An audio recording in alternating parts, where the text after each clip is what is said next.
could be larger than life, bigger than the world, living out the hopes and dreams of every boy and every girl.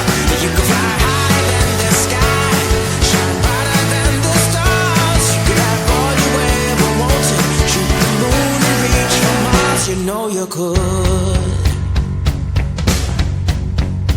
Yeah, and times are changing everywhere. Do we dream and do we dare? It's up to you, the door is open wide. Feel the rhythm of today, learn the part and join the play. The world is here, let's take it for a ride. You could be larger than life, bigger than the world, living out the hopes and dreams of every boy and every girl. You could fly higher than the sky, shine brighter than the stars. You could have all you ever wanted, shoot the moon and reach for Mars. You know you could.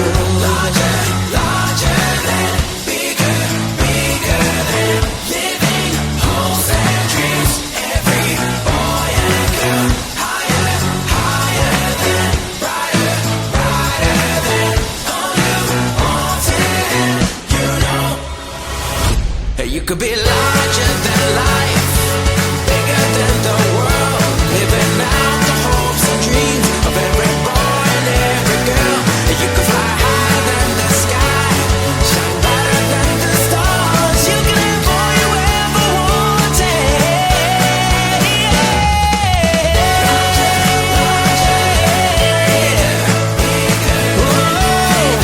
Hopes and dreams, every boy. You could fly higher than the sky, shine brighter than the stars. You can have all you ever wanted. You know you could.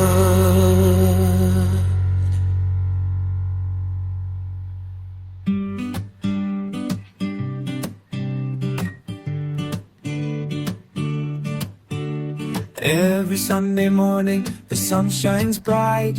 Grab your favorite mug, let's take flight. With the Coffee Time podcast, we gather around, talking about Colombia, where love is found. Expats share their stories, dreams unfold. In this coffee triangle, adventures bold. Oh, coffee time, bring us together. With laughter and love, we'll face any weather. From the mountains high to the valleys wide, in this coffee hug, we find our pride. From Medellin to Cali, Cartagena shores, exploring this country, we open new doors. Tips and tales shared, we laugh and we learn.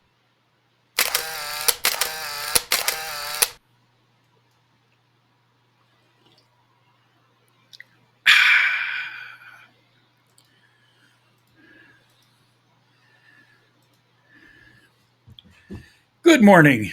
Welcome back to the channel in Grand Columbia, and welcome to another Coffee Time Live. Coffee. This is my homebrew mochaccino. I'll give you my recipe. Okay, I got double espresso. That's fine ground coffee. Grind it myself. Of course, to be official, it has to be Coffee Time coffee. This is bourbon rosado. I've been on that kick. I still love the mocha. It's still my favorite, but I don't know. The more I drink this, so double espresso, fine ground, and then I take equal amount of skim milk and I foam it. That equals a full cup. I put in 1 package of stevia. I know it's probably bad for you. It'd probably be better off with a little half a teaspoon of sugar, but this is the recipe. This is what I'm drinking. And about a quarter to a half a teaspoon of cocoa powder, unsweetened cacao powder. It's actually from a local farm here who also grows coffee. Many of the coffee farms here that grow coffee also grow cacao. Sorry. Yeah, that was a bad, cacao, chocolate. Damn, it's good. Okay, so right now it's about 70 degrees. Going to have a high of about 73 degrees, a low of 64 degrees. It's always basically the same, right?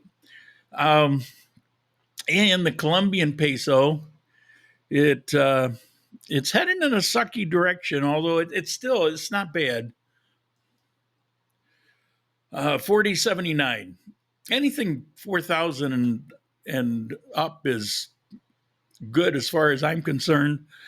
I plan my life around 3,600, so so there's that. Okay, the chats I got. I don't know who is Genchi 60 or Gen Ichi 60 or I don't know, but you're here all the time, and I thank you for that. And I'm always saying good morning from the 51st state of Vancouver. Thank you. I appreciate it. I know it's a joke that just doesn't get old. Do you know I was born in Canada? That's a secret. It's a long story. Maybe one day I'll tell you. Although my birth certificate, when I was 5 years old, was created in the state of New York. All right. So, Turtle, good morning. How you doing? Didn't talk to you this week. I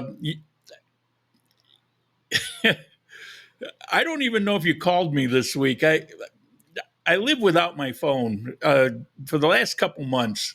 I've gotten to when I was sick, I just didn't feel like answering it, and now I feel better. It was nice not responding to it, so it kind of gets shelved. B Nick, how you doing? Long time you're here with me. Wendia, same to you. Juka, greetings from Finland, and as always, thank you. And by the way, Renee, thank you very much. I don't know if you're here, but I got the note from you this morning. I appreciate it. Libby, Mrs. Cuenca. Good morning, Lauren, and all people watching this coffee time. And good morning from Vancouver. Yep. There's Renee. Good morning from Brussels. The wannabe capital of the world. But fortunately, that trend's getting reversed, so I appreciate that. Turtle, you're losing weight, my friend. I don't think I am, but they kept asking me when I was in the hospital, and I didn't know. I haven't weighed myself in forever. So I went on Mercado Libre, and they make scales here in Colombia, and I bought one, a digital scale. I think it was 18,000 pesos, like $3-4, something like that, including shipping. And I got it, and it seems to work fine. And I was shocked because I never weigh myself. I go kind of by the rungs in my belt. And I don't know that I'm losing weight, but I am working towards that. And I've been pretty active, although I'll tell you, I don't want to get really into the health, but a lot of us are retired that are involved in this channel, talking to you guys. And my experience is maybe something some of you might be interested in. So I do want to mention a couple things. It's nothing what I ever expected, what a heart attack would be, what it would feel like. And I thought that once they did the repairs and plugged the leaks and did the things that they had to do, that it would be a pretty steady and rather quick recovery, a lot of it in my hands. And it's not like that. For example, this last week, I had a day of almost 24 hours where I crashed hard. My blood pressure I got up to 183 over 120. I mean, that's dangerous. I did what they did in the hospital. I took some of the medicine that I take, and I pounded a couple. That's what they did in the hospital that night that I was slipping away. And it kind of got back in control. And I realized what had happened is there was a particular medication that I was confused about the medications I have to take. And there was a particular one that I didn't think was all that important. And I ran out, but I had a prescription coming. So I said, well, I'll wait for the prescription. It'll be here, like, I think it was on Sunday, and it was arriving Tuesday morning. And it did.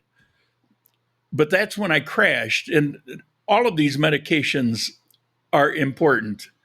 And you can't skip a day or 2 days. It's crazy. And it didn't occur to me because prior to having a heart attack, I wasn't taking any medication and these things were okay.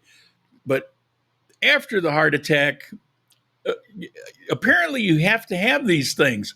I'm not quite sure the science of that, but you can't go without it, and it is important. And that night I felt, there's been probably 4 times in the last 2 years where I felt I was slipping away, and just this week it felt that way again. I was, I just am I going to wake up? Am I going to be up in the morning? I don't know. So this medicine is important. So it's not at all what I expected. And I've got to be a little bit more patient. I have begun lifting weights. I've been walking. The lifting weights I'm noticing that quickly. I'm amazed at how quick it's putting some muscle back. The walking is still very difficult. It's not difficult to walk, but for any period, because my breathing it's still not back where it should, although it's improved, and I can sleep through the night. But all right, don't want to beat a dead horse. Some of you could care less about any of this stuff, but some of you are probably curious because we're all going to get there at some point. And the first thing to go is usually the ticker, unless it's something, cancer or whatever. And God, I've been there too. So, okay. Tommy, good morning all. How you doing? And my name is, all right, I don't know, Gennady, let's have maybe Gennady. And we exchanged emails last year. I was watching your channels for about 2 years already. Was born and raised in Russia, moved to Canada about 30 years ago. Yeah, that rings a bell. And I do respond to emails that I get, unless they're just a comment and don't really require a response, in which case I just acknowledge. All right. So, update on Sharik. Last week, I told you she was in Cartagena and she got invited. One of 100 people got invited to this international coffee exposition for worldwide buyers, and they did coffee tastings and all of this, and her coffee made the cut, and her aunt submitted for her. Her aunt lives in Cartagena. Her aunt actually owns the warehouse that she's been using. And anyway, so they had different, it's like any convention that goes on for 4 or 5 days. They had, a formal dinner at some point. They all went out to some yacht, and all of what you would expect at a convention. And on the last day is the day you get together with potential buyers, and they you make a contract. Well, there was a group from Turkey that was extremely interested in her coffee and was first in line and basically bought up what she's got. So currently, she left Cartagena. She had to go back to Cauca, which is, well, I don't want to even talk about it on the air. But she's out of there today. and she's taking this order, this load to Buenaventura, which is the closest port, and they are meeting her there, putting it all in a shipping container. They're taking care of all the. She never got an export license, but this is a way around it, which is perfectly legal. Where if it's a large company from another country and they actually are here to receive that order, they can put it through on their license. And so that's what she's done, and she's made yet another score. So congratulations. I'm very proud of her. You know, I'm always teasing her that she never would have gotten a coffee business if I hadn't pushed her in that direction. And she says, yeah, but I'm the one that's making a success. And it's, well, absolutely. And I knew that she would. And if you guys remember months ago when I talked about it, I told you that's what she would do, because everything in her life has had that pattern. So, so again, congratulations. She will be back here. I think she said Thursday. I was hoping she'd be back here for Tuesday because I've got a very important doctor's appointment, but I just have to go it alone. So far, I mean, I somehow manage. Let's see, what else have I got? Oh, speaking of hospital, I talked about this last week, but there was a picture that I just wanted to show you. I thought it was kind of cool. It's like the skyline is changing. It was just a picture that was in Facebook of the new hospital, and it's very cool. And that's on Centenario. It's actually very, very close to me, maybe 3 minutes away. Okay, hold on a second. My phone's been blowing up. See if it's important. Oh.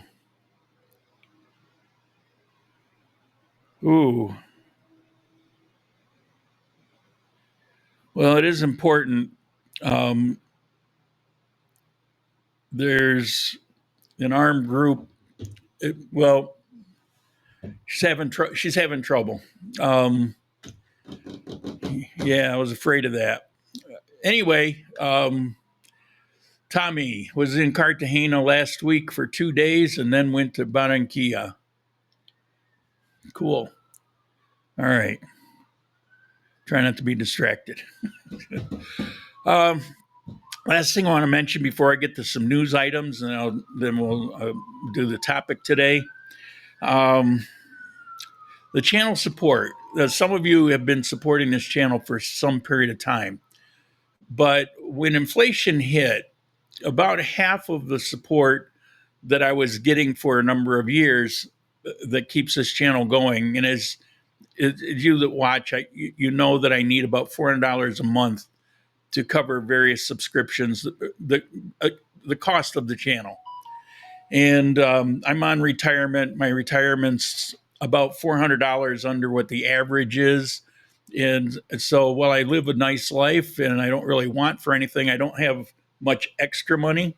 And so I can't really support the channel out of pocket. So my thinking was I would get this coffee thing going and use the profits from that to support the channel. If there's anything extra, then I could do some trips and that kind of thing. This isn't through anyone's fault except for me getting sick, but for a couple months, this dropped off the face of the earth. Nothing went into it. I couldn't respond to things, and I'd had previous orders that were already hanging out there because it got caught up in all of this. And so therefore, it never really got off the ground. I'm hoping it will now. But whether it does or it doesn't, it is going to be key whether I keep the channel going. And it isn't just about money. Here's the thing. This year, coming up next month, I believe, next month will be 9 years of doing the Grand Columbia channel. A lot of traveling, lots of videos. I've got 900 videos, something like that. And for the last few years, I've been almost exclusively doing coffee time live and not so many videos because of health and things like that. Although that's in process of changing, but it's been a long time doing this, and so when these things come to a head, and you see me question this every few years, usually it's around New Year's. Is a channel relevant? Is it serving its purpose? Why did I begin doing this? And the reason was because of all the bad information, because you have people out there making all these videos that are profiting from it as travel videos, which means doing it a certain way. It means everything's roses, everything's great, everything is perfect. And because you don't make money in a channel. Of course, I don't in YouTube anyway. We all know that. But if your goal is to make money and be a YouTuber, you can't do it by talking about anything negative. It all has to be flowery. It's just a known. It's a given. That's the way it works. So I never wanted to go that route. And as a matter of fact, I never really wanted to do the videos, but I kept running into people that got wrong information. It got the wrong impression. And in the case when I began, it was in Ecuador. They were moving to Ecuador and then finding out the harsh reality once they got there. Now, they may have moved anyway, but they never got a chance to know because they thought that the information they were getting from some big outfits and from small YouTubers, they thought that it was valid information. Well, it might be valid, but if you're leaving things out, then it's not all that valid. And so I got into making videos, not to slam anything, but to show, hey, it's awesome, it's great. On the other hand, you got to watch out for this. When you're walking around Cuenca, yeah, it's nice walking around Cuenca, but watch out for the potholes because you can bust your ankle, fall into the street, get hit by a car. It happens there. Watch out for the power lines because you'll have live electrical wires blowing in the wind. And I watched a lady get zapped and shocked and thrown out in front of a bus, and bus almost crushed her.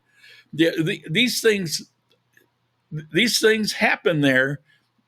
So if you know about them, you're aware, and so you're always watching where you're walking. You're always watching out for the power. You're looking out for these hazards. Well, if you don't know about it, then you end up like the old man that got caught in a broken curb and fell into the street, run over and killed. These are actual things that occur. I decided to do videos to tell the whole story. I never really slammed anything. It's just like, hey, this is awesome. But on the other hand, be careful of this while you're at it. And so that was the point. Of course, then I moved to Armenia, and my life is awesome here. And I don't have a lot to speak negative about it. But I get nervous about it because it's my taste, my history. There's a personal reason that I have this affinity with Armenia, and I don't think it would hold true to a lot of people. But I don't know everybody, it's a personality thing. It's not a matter of getting zapped by an electrical wire. There's really not a lot to be aware of because life is cool here. But there are better places probably for many people. And I'm constantly talking about Manizales. The place is awesome. If you know how to navigate it, it's one of the most perfect places. If I didn't have the ties that I have to Armenia, the affinity have that goes back 20 some years, I'd probably be living in Manizales because I think it's maybe one of the best cities in the world. And I've traveled dozens and dozens of countries. So I think about that. Am I giving a wrong impression because of my personal background and experience. And that's why there's always a caveat. We're talking about my experiences. Yours may be different. And so I'm going through that right now, trying to figure out if this channel is still relevant. Is it still important to people watching? Does it matter? Does it make a difference? Am I just, did I invest a lot of time and money into this, but there's not a real point anymore? So I don't know. The channel has, since I switched to Rumble, it has been growing somewhat. I should be doing more on the channel, but I'm in recovery mode right now, so I'm trying to take it somewhat easy. But that's where my mind is. So I throw that out there. You know my email. You know how to get in touch with me. It's in the section below the video. There's contact information. I would really appreciate your input, because I'm literally, I really am on the fence of whether I should continue or not continue. I honestly don't know. I do know that I have to find a solution for the loss of income for the channel, so I have to figure that out.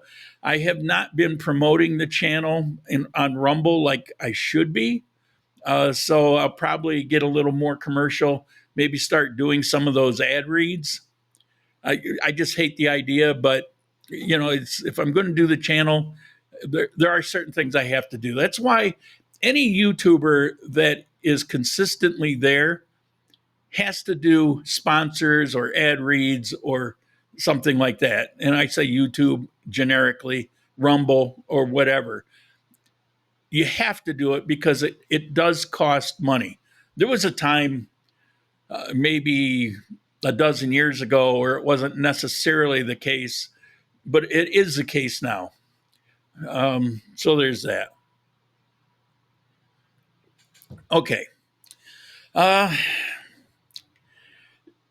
Important to me, probably important to some of you. Others are probably yawning. When are you going to get to the point? Well, we're going to get to the news right now. Let me check the chat, and then we'll get to some of the headlines. So your channel makes a lot of sense, helps a lot, at least for me. Well, thank you. I think you should use the channel for the coffee company you started. I will be doing that. I don't want to do it until I can do it consistently, and I'm trying to get through a couple of these medical appointments before I make that commitment again. I've already got a commitment for coffee time, and it's a way I gauge. I am somewhat limited right now. A lot of it has to do with my breath. When I'm done with this coffee thing, it takes me hours to recover, but that's improving. So there's that's going on. Top of funnel. Yeah, I got you. But remember, I started doing the coffee to support the channel. If I'm not going to do a channel, I don't need to be doing this. So there's that. You need to get back on the road. I'm working on it. That's not something I can just do. I tried. I jumped out there. I tried. I got smashed down for it. I have to work into it, but I am actively working to get back to that point. Even if I wasn't doing the videos, I have to work back into being healthy again. But that kind of goes hand in hand. And I'm just not quite there yet. Like I say, I've got a couple more doctor appointments. I've got a lot of questions that'll help point me in a more refined direction. And but I'm actively trying every day. I take my blood pressure probably a dozen times a day. I'm actually paying attention and monitoring everything that's going on because I want to get back out there. All right, so let's get on with the news. First one. Oh, let me edit that. I think I need that to be a little bigger than that. Here we go. Foreigner accused of attempting to murder his ex-partner. This was in Pihau, and I do not think that the foreigner is a USA, Canada, gringo style foreigner. I think he's probably more in the line of Venezuelan, maybe from Chile, something like that. He's 34 years old, and he's living in Pihau. And I never saw a gringo R type in Pihau except to visit. And I've talked to a couple people there that on my visits I've gotten to know, and they just say that we're foreigners because it's an interesting place, but it's so isolated. I can't imagine many people wanting to live there from North America, for example. And they say, no, no, no, no. So, but it's in the news whenever there is a foreigner, and be it US or whatever, it becomes all the talk. And this one is a big topic of conversation. It was his ex-girlfriend. She's 32 years old. And for whatever reason, he hunted her down in Pihau. That's not difficult. There's only like 50 people that live there.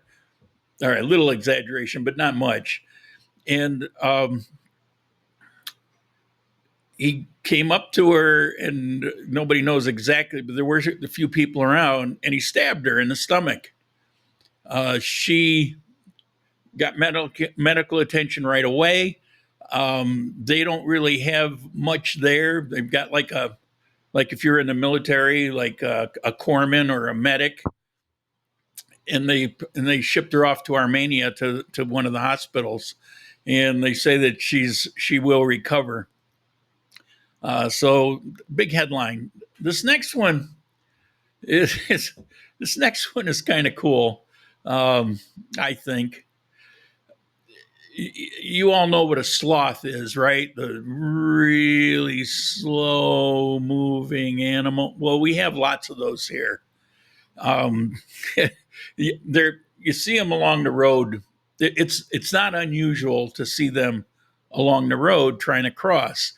And people here, it doesn't matter what highway it is, they'll stop and let them go, and the traffic will get backed up. But that's just the way it is. Well, here's the headline: 7 sloths rescued this year in northern Armenia. There's an investigation as to why they're using the power lines as a crossing. What they're doing is they're climbing, and it's not far from here. It's very close to the museum, the Gold Museum, which is for me maybe 7-8 blocks away. They're climbing the the tower for the power lines, getting on the power line, crossing the highway where there's woods on the other side. I don't know why they're on this side to begin with, but they're crossing using the power lines. Now, I had to laugh at this because I'm reading it, and there's a lot of confusion as to why they would be doing this. And it's not just one, it's happening over and over and over again.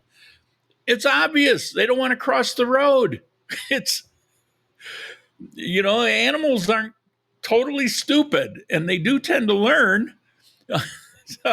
So they climb the tower, and it takes so much longer. But hey, time is not a thing for a sloth anyway. Obviously, they don't really care that much about time. So they take forever to climb the tower, cross on the wire, come back down the tower, and then slowly wander off into the woods.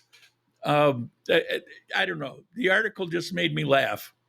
But they're going to figure it out. They're working on it. And they did ask anybody, if you see one there, please contact them, because they're worried that they're going to fall. They're not going to fall. That's what they do. But they're all worried about it, and they want to climb up and rescue them. Personally, I think just let them go. Let them do their thing. It's working for them. But, Colombia and their animals. As a matter of fact, there was multiple headlines that I didn't choose about. There's a dog that's Somebody calling me.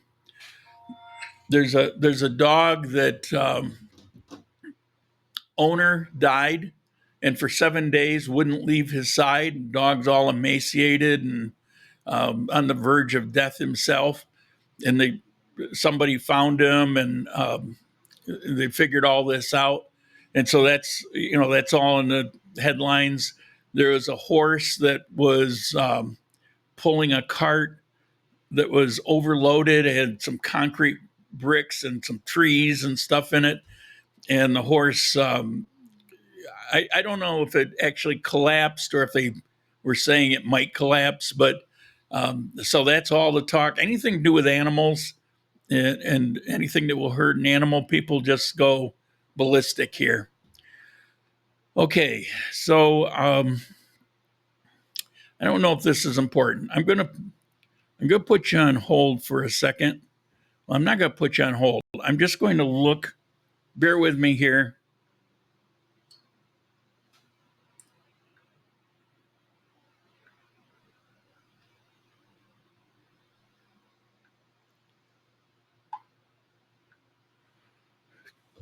All right. Might have to cut this short. All right. Okay, in the last headline, Calarca will celebrate the National Coffee Festival and its 139th anniversary with parades, music, and culture. And that's what I'm going to talk about today. Notice the 139th anniversary with parades, music, and culture. All right. Let me check where I'm at. Covered everything. Okay. Today, I'm going to take you to the heart of Colombia's coffee region. The town where coffee isn't just a crop, it's culture, it's history, it's pride. Welcome to the National Coffee Festival in Calarca, Quindio. Now, Calarca is a small town in the Green Mountains of Colombia's coffee access. How flowery is that? It's just 10 minutes from the regional capital, Armenia, or 5 minutes, depending on how you're getting there. But don't let its size fool you. This place is bursting with tradition, flavor, and identity. Every June, at the end of June, Calarca comes alive with music, parades, beauty queens, and of course, coffee. And let me show you last year. Where is it?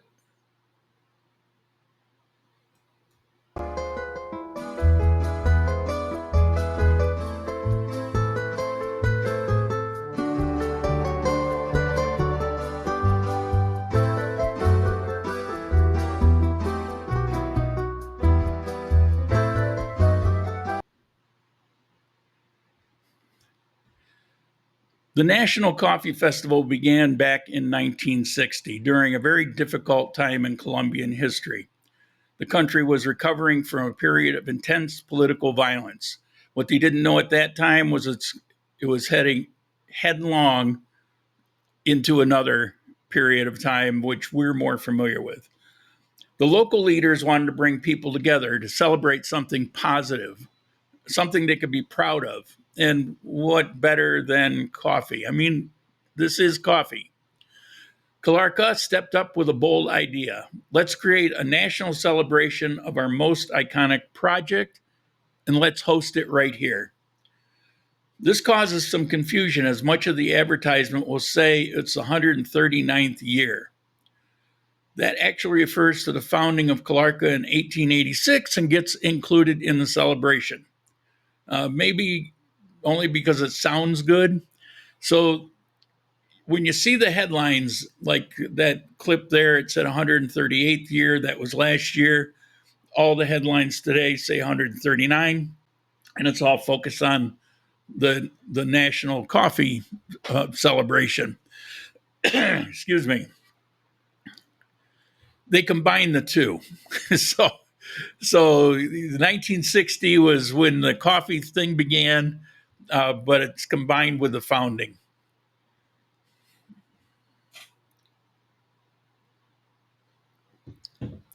This festival is more than a party, it's a cultural movement. Coffee is Colombia's ambassador to the world and in this region. It's a way of life. I don't know how to express it beyond that. This is coffee. Living here is coffee. It's where the money comes from. It's what people do. As we get more modern, maybe less and less, but it's all coffee. This festival brings tens of thousands of visitors. Now, if you know Calarca, being as small as it is, it gets pretty packed. But it supports the local businesses, artisans. There's a lot of home crafts, things like that. And of course, hotels, and then the farmers and the families. It's also a way to preserve and honor the traditions of the coffee cultural landscape. It's a UNESCO World Heritage Site.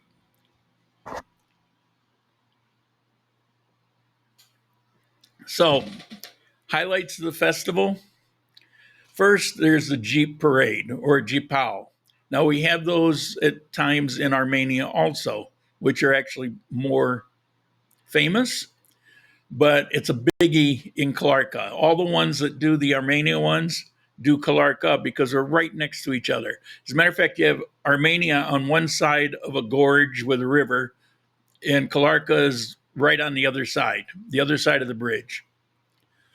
They use Jeep Willys loaded with coffee sacks, furniture, bananas, farm animals. It's pure rural creativity on wheels.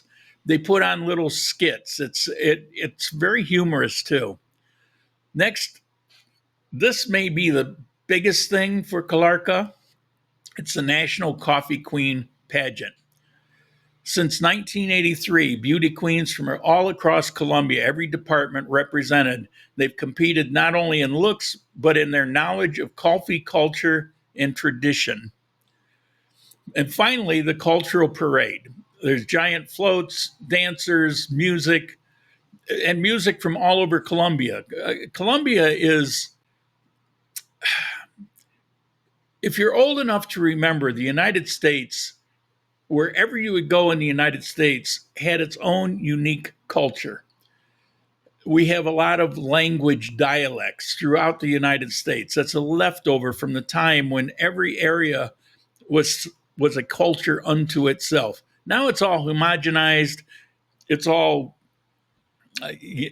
chains. It's, the one mall on the East Coast will look like another mall on the West Coast.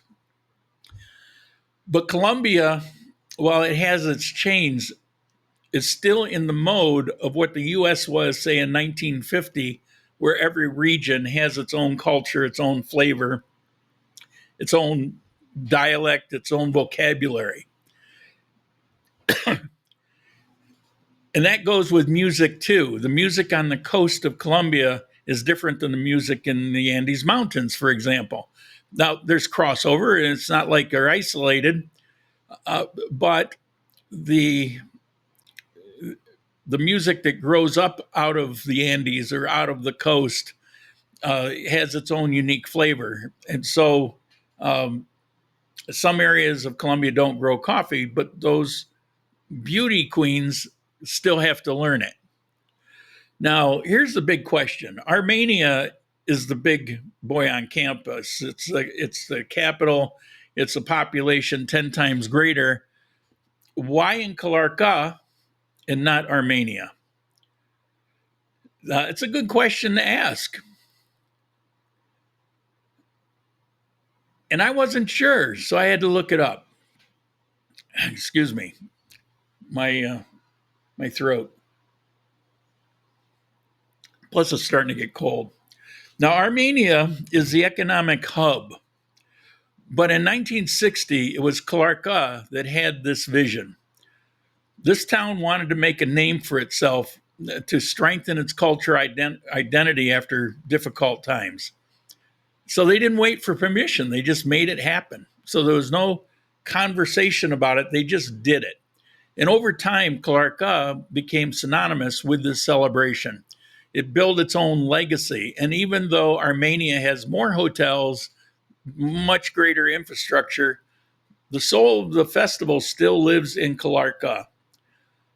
So, what does the National Coffee Festival represent? It's a living tribute to Colombia's coffee growing families. In Quindio, coffee is not a big commercial enterprise like it is in some areas.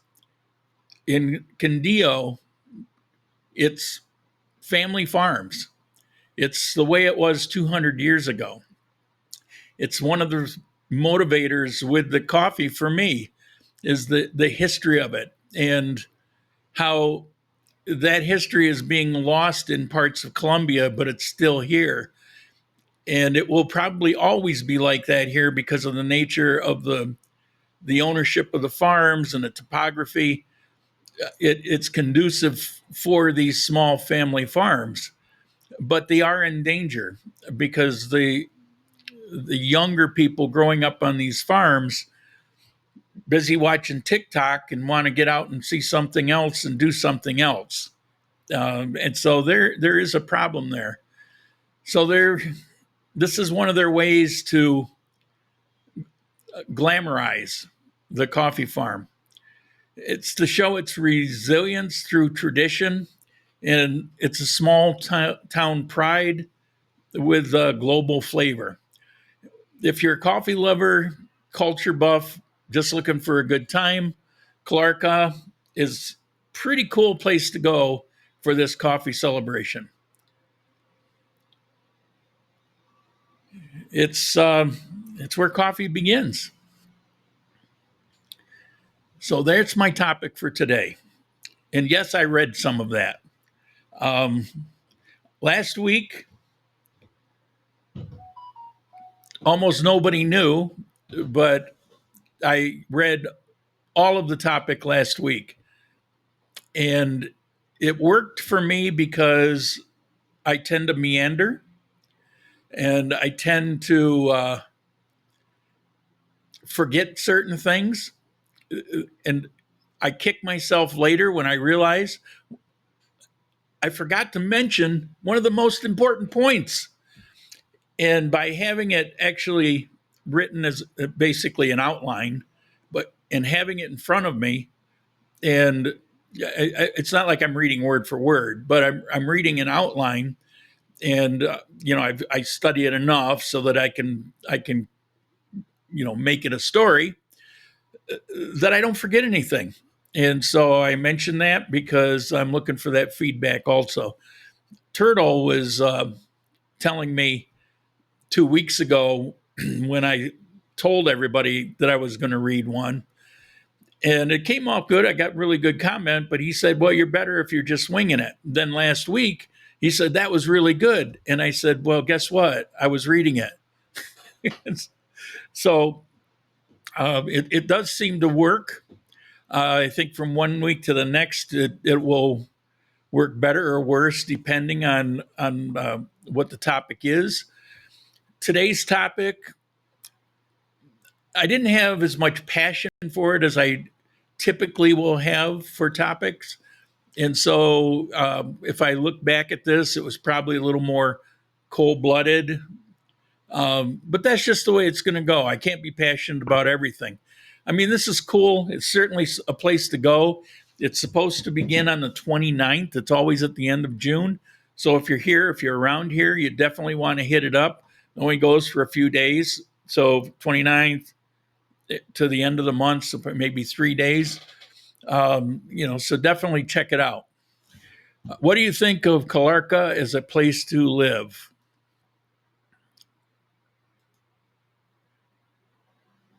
There we go. I considered it once. I don't think it would be a good choice right now.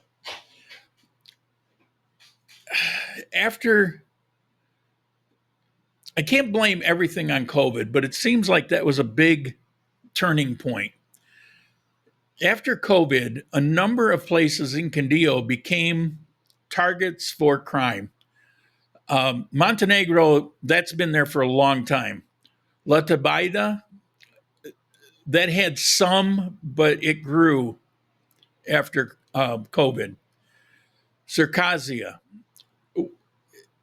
almost didn't exist prior, except for maybe a pickpocket or something now and then. But it has been recently a real issue. And Calarca had, I would say, beginning a couple years ago, an explosion in crime. Now, when I say that, it doesn't mean you're going to walk down the street in the daytime and something's going to happen to you. It just means that the statistics have grown. More criminal operations, more things happening that you're hearing about. Now, they have been working very hard to clean up Calarca and Montenegro and La Tabaida and all of these places. I mean, nobody wants to go back to those days, but I considered living there, and my deciding factor was there were issues going on at the time, and I just don't want to be near it. And in the north of Armenia, I don't ever have to worry about that. So as a place to live, it would be cool if you choose the right kind of place, and if things continue to improve.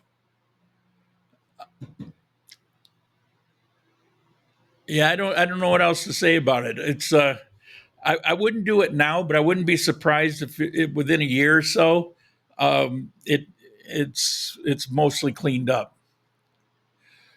Now, there's one other thing I want to show you.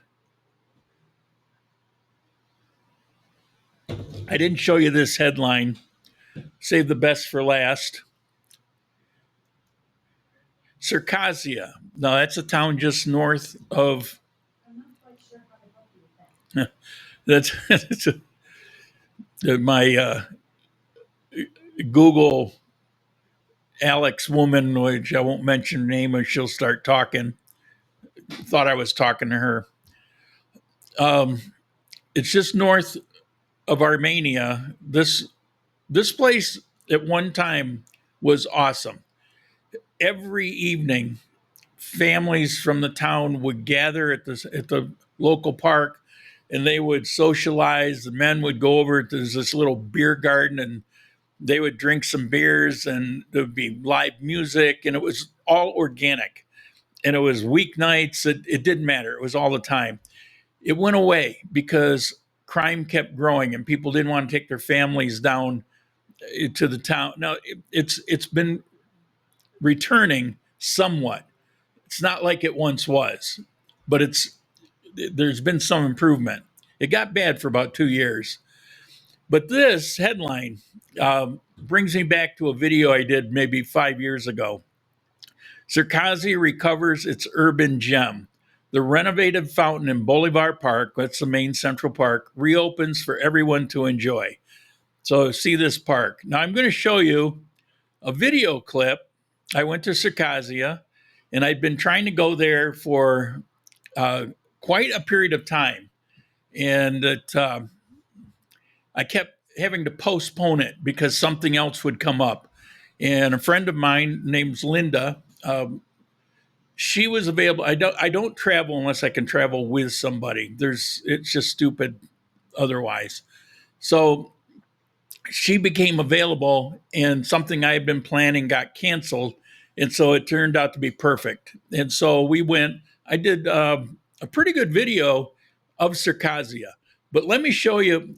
I'll show you the introduction, and then I'm going to show you what I talked about. Remember, this is about 5 years ago about that particular fountain.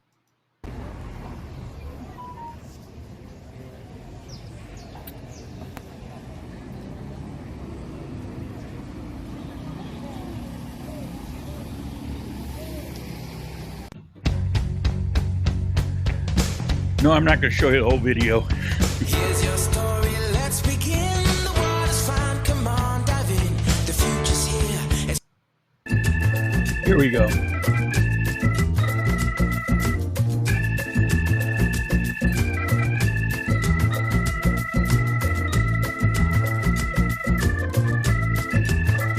That's how it looked.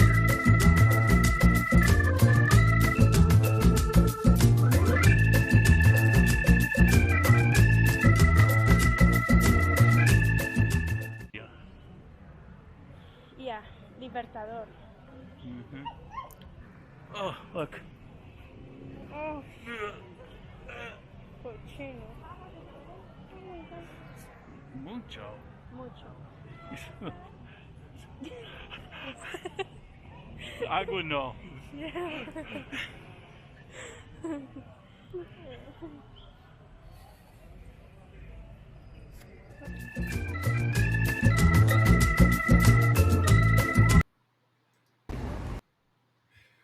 It was so gross. I mean, I stopped and I had to put it in the. You didn't hear the conversation, but we were commenting on the fish. They were all trying to breathe air. The water was absolutely disgusting. And like I say, that was about 5 years ago, and it's just now repaired. I think what happens is when that central area got bad, it got to families didn't want to go, it got neglected, along with a whole bunch of other things. And now that they're trying to revitalize, trying to keep the crime out of town and bring families back, they finally got around to repairing the fountain. The only problem the fountain had at that time was the air pump, the air circulation pump. There's a pump and then there's this tank. It didn't amount to much, and it wouldn't have been very expensive. It's just people just gave up for a while. And so the restoration of that fountain represents more than restoration of that fountain. They're coming alive again. And so I'm really glad to see that. COVID hurt everything all across the world. Hopefully, we everybody got a good lesson from that of what not to do if we ever have an actual pandemic. So that's good news. And it really hit home because I saw that and it's like that video felt like it was just yesterday. All right, that's what I got for today. Let me see if I got any comments here. If you've got any question or comment, no, last one was B. Nick. If you have any comments or questions, now's the time. You can certainly email me. Earlier, I asked you, give me some feedback. I am looking for some direction. It's a decision I want to make probably in the next week or two of where I'm going to go from here.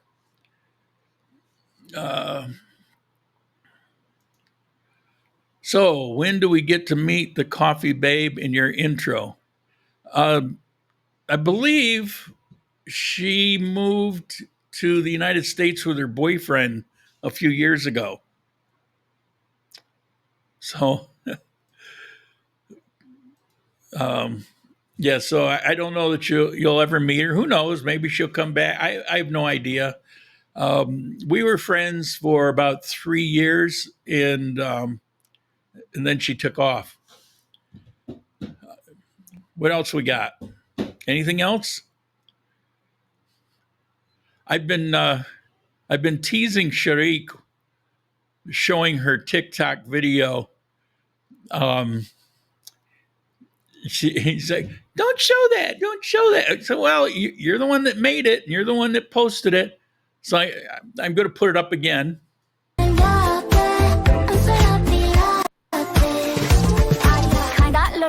Que anda solita, tu favorita, ra, ra, tres margarita, una diablita, I'll be like Rakata, TikTok girl. All right, that's all we got. We ran an hour. I'm out of breath. I will be here next week. I will see you next week. And please email me. Give me some feedback. And we're going to end it here. See you then. Ciao.